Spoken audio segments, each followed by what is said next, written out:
24 साल कबल कराची से उठाई जाने वाली डॉक्टर आफिया सिद्दीकी की बड़ी बहन डॉक्टर फौजिया सिद्दीकी अमरीकी रियासत टेक्सास के शहर फोर्ट वर्थ की जेल FMC कार्सविल के वेटिंग रूम में बेचैनी से पहलू बदल रही थी, जहां उसकी छोटी बहन पिछले 13 साल से कैद थी। उसके साथ पाकिस्तानी सियासत का एक दरवेश सिफ्त किरदार सेनेटर मुश्ताक अहमद और अमरीकी वकील क्लाइव स्टैफोर्थ स्मिथ भी इस इंतजार गाह में मौजूद थे। खातून कैदी की बड़ी बहन फौजिया सिद्दीकी सोच रही थी कि आज 24 बरस बाद मैं जब छोटी बहन को देखूंगी तो क्या उसका सामना कर पाऊंगी, उसके सवालात का जवाब दे पाऊंगी। वो न जाने मुझसे क्या क्या पूछे, मुझे अपने बारे क्या कुछ बताए, तो क्या मैं ये सब सुन पाऊंगी, जबकि हमारा ना तो बाप है और ना भाई। इन्हीं सोचों के अमीक समंदर की बेतरतीब लहरों में उस वक़्त दिल दहला देने वाला इर्ताश आया जब जेल की सिक्योरिटी पे मामूर अमले ने डॉक्टर फौजिया को अपने साथ आने का कहा। जमीन व आसमान साकित थे।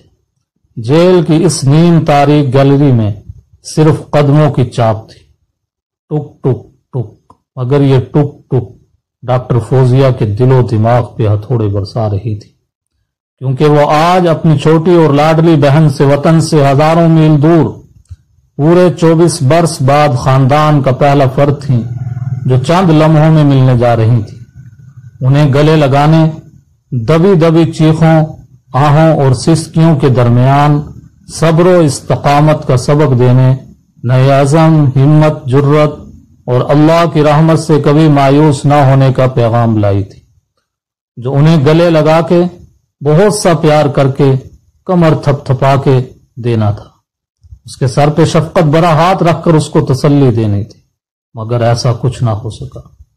और यूं 24 बरस के सारे अरमान उस वक़्त किरची किरची बनकर बिखर गए जब डॉक्टर फौजिया को दीवार के उस तरफ बिठाकर इंतजार करने का कहा गया और बताया गया कि अभी कुछ देर बाद इस मोटे शीशे के दूसरी तरफ जो बूढ़ी, लागर, कमजोर और नातवा, लड़खड़ाती चाल के साथ टूटे दांत लिए, सफेद स्कार्फ और जेल का खाकी लिबास जेबतन किए औरत आएगी तो पाकिस्तान की बेटी आफिया सिद्दीकी होगी।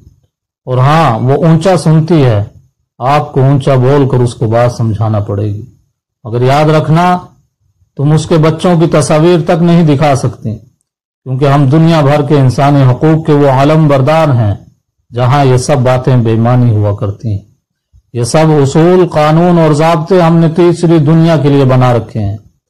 फिर वो वक़्त भी आन पहुंचा जब पूरे 24 बरस बाद हजारों मील दूर दुनिया के उस कोने में कैद उस मजलूम व महकूम औरत की पहली मुलाकात आई।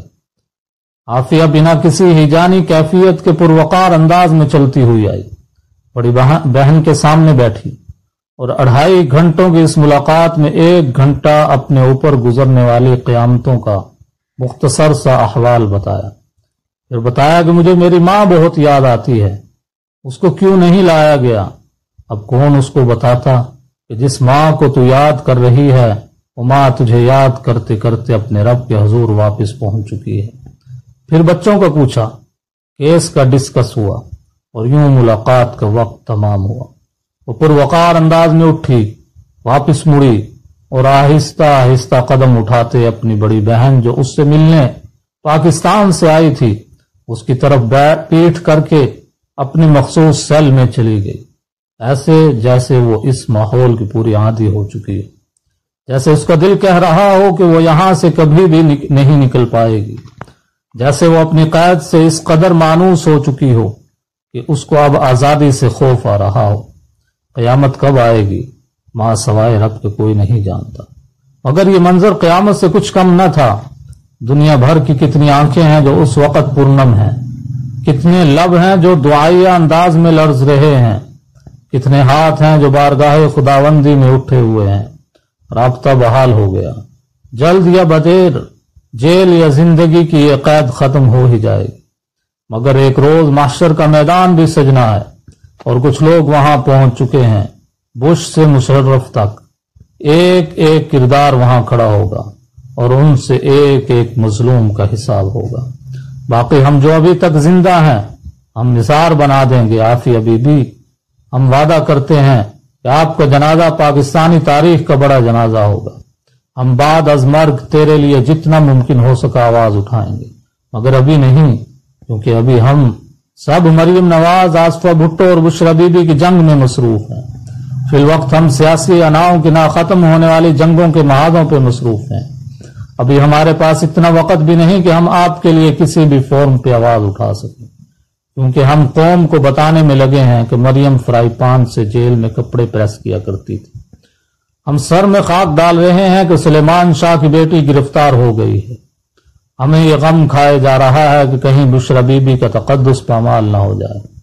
جب آپ سسک کر مر جاؤ گی تب ہم سب باہر نکلیں گے اور پوری قوت سے نکلیں گے۔